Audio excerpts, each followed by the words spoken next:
اینجا مسجد مکی زاهدان یکی از زیباترین مسجدهای دنیا. معماری رو ببینید فقط. همیشه خیلی دلم میخواست از مسجد مکی معروف دیدن کنم. بالاخره وقتی اومدم زاهدان قسمت شد بیام و ببینمش. راستش وقتی اولش چشمم بهش خورد ماتم برد. فکر نمیکردم اینقدر زیبا و بزرگ باشه. منو یاد مسجد احمد سلطان ترکیه انداخت. یه معماری فوق العاده زیبا از ترکیب معماری اسلامی و بیزانسی. این مسجد سال 53 به همت مولوی عبدالعزیز در مساحت 600 متر با 2 مناره به ارتفاع 37 متر ساخته میشه که بعد از تقریباً 20 سال با رشد جمعیت و نیاز به فضای بیشتر برای نمازگزاران قسمتی از مسجد تخریب و در دست توسعه قرار میگیره که هنوز هم ساخت اون ادامه داره.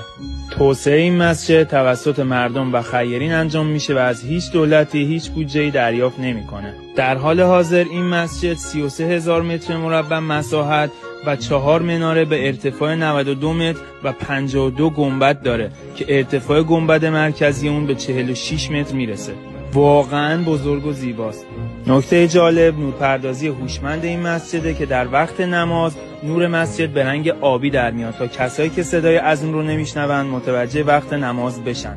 خیلی کار باحالی کردن. شما خبر داشتین تو ایران همچین مسجد بزرگ و زیبایی هست؟